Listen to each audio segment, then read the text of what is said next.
Tell me pretty lies, look me in the face. Tell me that you love me, even if it's fake. Bismillahirrahmanirrahim. Assalamualaikum warahmatullahi wabarakatuh. Kepada yang terhormat Ustadzah Wiwin selaku Kepala Sekolah SMP Tekno Insan Kamil Tuban. Kepada yang terhormat Ustadz Teguh selaku Wali Kelas dan Guru Pembimbing. Yang terhormat Ustadzah selaku Dewan Suri. Alhamdulillahirabbil alamin. Puji syukur kehadirat Allah Subhanahu wa taala yang telah memberikan rahmat dan taufiknya kepada kita untuk menyampaikan karya tulis ilmiah ini dalam keadaan sehat walafiat. Selanjutnya, sholawat serta salam semoga masih tercurah limpahkan kepada junjungan Nabi besar kita yaitu Nabi Muhammad Shallallahu Alaihi Wasallam yang telah memberikan suri tauladan sehingga kita bisa membedakan mana yang hak dan yang batil. Semoga kita terus termasuk ke dalam golongannya. Amin ya rabbal alamin. Kali ini saya akan membuat karya tulis ilmiah sebagai syarat untuk kenaikan saya ke kelas 8. Perkenalkan, nama saya Afnan Februarno Alfandra dari kelas Salahuddin Al-Ayubi. Di sini saya akan mempresentasikan karya tulis ilmiah saya yang berjudul Pengembangan Publikasi Makam Gajah Mada untuk menarik minat pengunjung. Kita masuk bab yang pertama. Bab pertama ini saya membedakannya menjadi 4 poin. Yang pertama, latar belakang. Apa sih pengertian dari publikasi itu? Publikasi merupakan cara mengembangkan dengan membuat konten yang diperuntukkan bagi publik dan umum. Makam Gajah Mada dahulunya ramai dikunjungi peziarah. Sekarang sudah jarang ditemukan peziarah makam dikarenakan kurangnya informasi tentang keberadaan makam tersebut. Maka dari itu, kami ingin menarik minat pengunjung dengan cara mempublikasikan makam Gajah Mada melalui sebuah blog. Poin yang kedua, rumusan masalah. Yang pertama, bagaimana sih asal-usul dari makam Gajah Mada itu? Terus pertanyaan yang kedua, apakah makamnya masih terjaga sampai sekarang? Yang ketiga, apakah makamnya sudah dikembangkan? Kita masuk poin yang ketiga. Di poin yang ketiga ini, kami menulis sebuah tujuan. Tujuan kami yang pertama ialah untuk mengetahui asal-usul makam Gajah Mada. Dan tujuan kami yang kedua ialah untuk mengetahui apakah makamnya masih tetap terjaga atau tidak. Dan tujuan kami yang terakhir ialah tujuan kami yang ketiga, yaitu untuk mengetahui apakah makamnya sudah berkembang atau belum. Poin yang keempat, kami menulis manfaat dari hasil pengamatan tersebut. Manfaat yang pertama kami dapatkan yaitu memberikan informasi tentang makam Patih Baras ketiga itu atau makam Gajah Mada. Yang kedua, memberikan informasi apakah makamnya sudah berkembang dengan baik.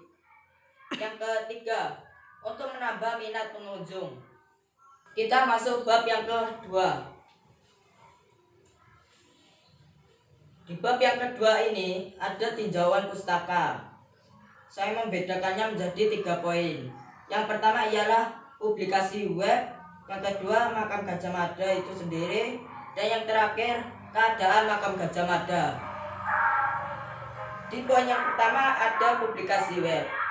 Apa sih pengertian dari web itu? Web yakni layanan yang didapati oleh pemakai komputer yang terhubung dengan internet. Terus poin yang kedua ialah makam Gajah Mada. Apa sih makam Gajah Mada itu? Makam Gajah Mada ialah salah satu makam terbesar yang ada di Kota Tuban. Kita masuk poin yang ketiga. Poin yang ketiga ini ada keadaan makam Gajah Mada. Yang pertama, pagar masih kokoh dan bagus. Yang kedua, makamnya masih terawat. Yang ketiga, masih dikunjungi peziarah. Yang keempat, fasilitasnya masih terawat. Dan ini adalah gambar makam tersebut. Kita masuk bab yang ketiga. Di bab yang ketiga ini, kami menulis metode penelitian. Kami membedakannya menjadi 4 poin. Poin pertama adalah kita menulis waktu dan tempat penelitian.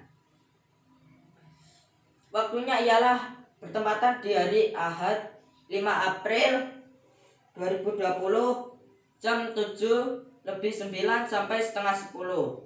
Tepatnya kita berada di makam Patih Barat ketiga atau makam Gajah Mada. Poin yang kedua, alat dan bahan. Apa sih alat yang kita butuhkan? Alat yang kita butuhkan untuk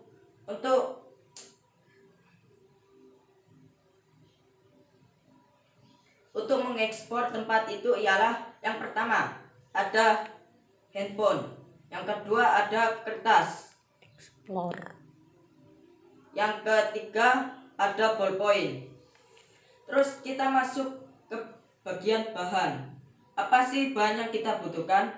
Bahan yang kita butuhkan adalah daftar pertanyaan. Dan kita masuk ke poin yang keempat. Di poin yang keempat ini terdapat daftar pertanyaan. Di daftar pertanyaan ini kami membuat 5 pertanyaan. Yang pertama, sejak kapan makam ini berdiri? Yang kedua, bagaimana asal-usul makam Patih Barat ketiga? Yang keempat, apakah ada tata tertib saat mengunjungi makam ini? Yang kelima, apakah ada perbedaan antara makam yang dulu dengan yang sekarang?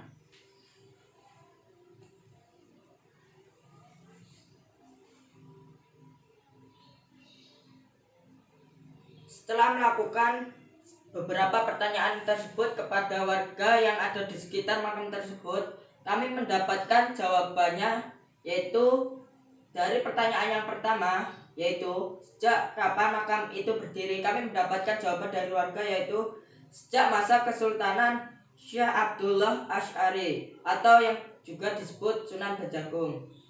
Yang kedua, bagaimana asal-usul makam Patih Barat ketiga? Jawaban dari warga yaitu makam Gajah Mada sendiri. Gajah Mada datang ke desa Perunggahan untuk beradu kesaktian dengan Sunan Bajagung dan akhirnya dia kalah dan memutuskan untuk menjadi santri dari Sunan Bajagung sampai ajal menjemputnya. Pertanyaan yang ketiga, berapa banyak pengunjung per bulan? Dari hasil kesimpulan warga, untuk bulan-bulan biasa bisa ada pengunjung sekitar 10-20 peziarah. Sedangkan untuk bulan Ramadan bisa mencapai 30-40 peziarah. Pertanyaan yang keempat, apakah ada tata tertib saat mengunjungi makam tersebut?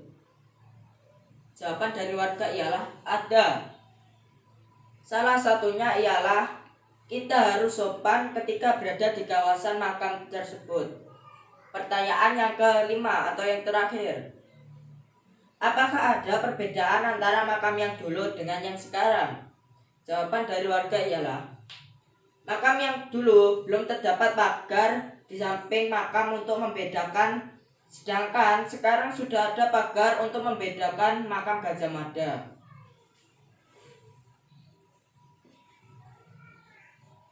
Kita masuk bab yang keempat. Kalian bisa lihat di sini, kami membedakannya menjadi 2 poin. Yang pertama ialah hasil pengamatan. Kalian bisa baca sendiri di samping ini. Dan untuk poin yang kedua, yaitu kita menuliskan pembahasan. Di pembahasan ini kita menuliskan beberapa kesimpulan yang lumayan penting, yaitu dari hasil pengamatan yang telah kami lakukan dapat kita simpulkan bahwa mempublikasikan makam Gajah Mada ini dapat melalui berbagai macam cara. Salah satunya ialah dengan cara membuat sebuah blog yang berisi tentang penjelasan dari makam Gajah Mada itu sendiri. Makam Gajah Mada sendiri ialah makam yang terbesar dan terpanjang yang ada di Kota Tuban. Letaknya berada di Desa Perunggahan, Kecamatan Semanding, Kabupaten Tuban. Karena belum banyak orang yang mengetahui makam ini, maka dari itu kami membuat sebuah blog yang bertujuan untuk mempublikasikannya dengan tujuan menarik minat pengunjung untuk datang ke makam Gajah Mada ini. Dengan adanya media publikasi melalui sarana blog ini, semoga banyak orang yang membacanya dan juga tertarik untuk mengunjungi makam Gajah Mada ini. Kita masuk bab yang kelima, atau bisa kita sebut sebagai bab yang terakhir. Di sini kami membuat 2 poin lagi. Yang pertama ialah kesimpulan, dan poin yang kedua ialah sarana. Yang pertama atau poin yang pertama, kesimpulan. Dalam publikasi ini, kami menggunakan media blog yang bertujuan memberikan informasi kepada publik dan juga masyarakat umum tentang informasi atau penjelasan tentang keberadaan dari makam Gajah Mada ini. Poin yang kedua atau saran. Di saran ini kami membuat sebuah penjelasan atau sebuah saran untuk kami. Dalam media publikasi ini juga kita harus menuliskan setiap kata dengan ejaan dan bahasa yang benar, agar si pembaca blog yang kita buat dapat dibaca setiap kalimat ini dengan mudah dan lancar. Maka dari itu diharapkan pengamatan selanjutnya dapat berjalan dengan mudah tanpa ada kendala dan kesalahan dalam pembuatan. Sekian presentasi dari saya. Bila ada kata-kata yang salah saya ucapkan, saya mohon maaf. Saya Afna Febrano Alfandra mohon mengundurkan diri. Wassalamualaikum warahmatullahi wabarakatuh.